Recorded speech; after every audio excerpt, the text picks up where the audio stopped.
Hello all, myself Mrs. Sonali Lunawat, working as an assistant professor in Department of Computer Engineering at PCCOER Rawit. Today I'll be delivering a session on Introduction to Database Management Systems. Now before starting with this, one should know what is data, what is information and what is knowledge. Now if you want to compare all these three, so we can consider data is nothing but it is a raw facts. If these raw facts are being processed, then these are something has been learned from that is nothing but called as information. And after gaining some information, we can generate some kind of knowledge, that is one can tell is knowledge. Now for an example, if we consider as a data as 1 red 50, that will be meaningless.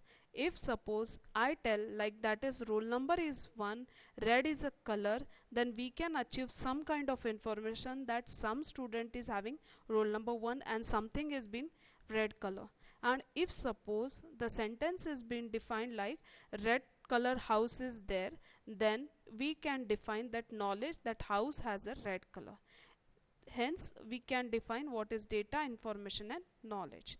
Now before starting with DBMS, one should know what is database management system. Database management system is nothing but it's a very large integrated and collection of data.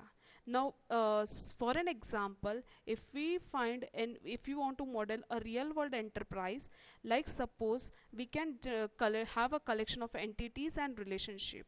Now what is entities? Entities can be any physical thing, any devices, any living thing, anyone can be entities. For an example, we can find students, courses, etc.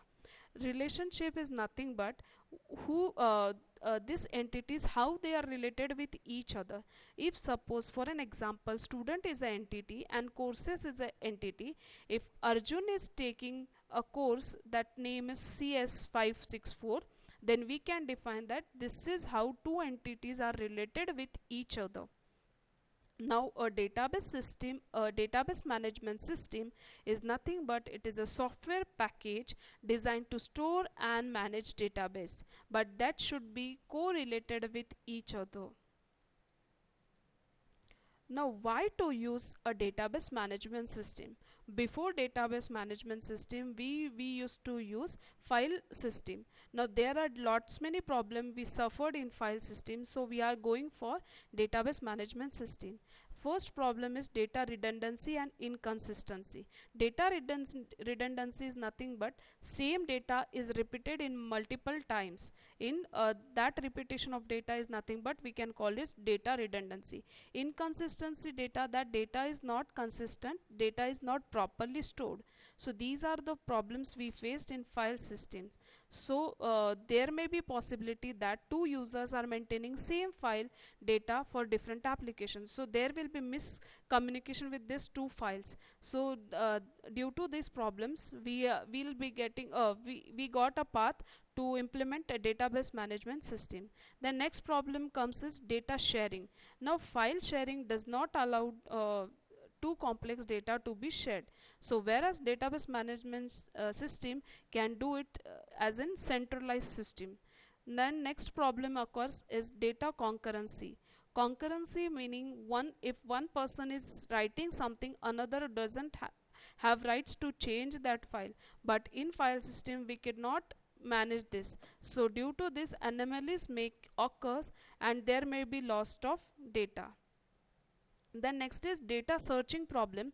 For every search operation in file system, we have to write a program, and that will be very difficult task, whereas in database management system, searching makes it easy.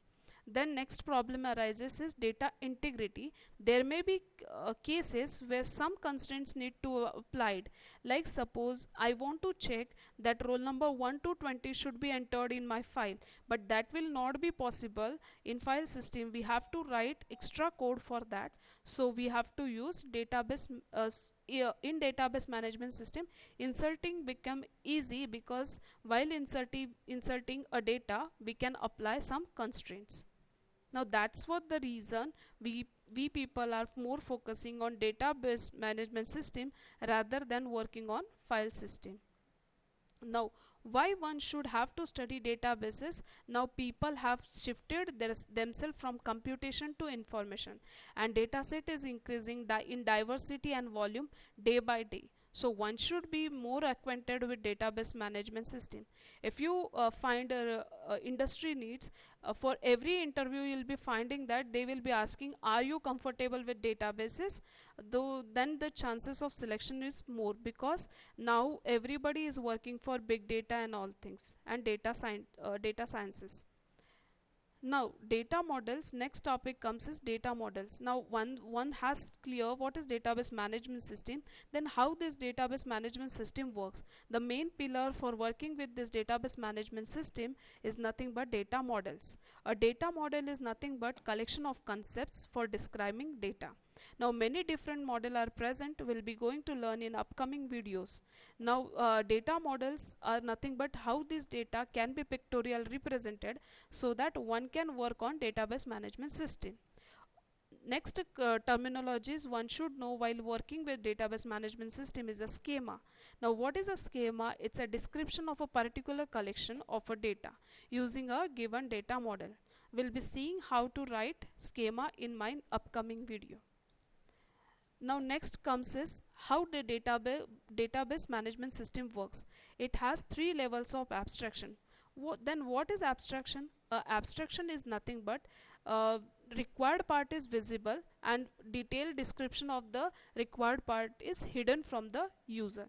Suppose if I am going for an online shopping, so if I want to purchase mobile phone, if suppose I am getting a view where each and every product of the company has been represented on my screen, then I am not going to use that software.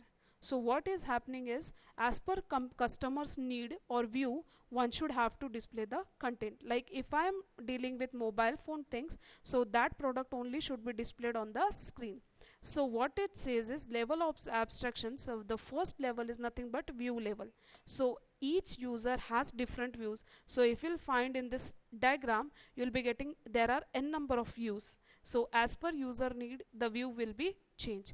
Then comes this conceptual view. Conceptual view is nothing but the logical structure of the database, how the tables are being stored, which entity has which attributes, which entity has which attributes, what are they, how they are related with the different entities.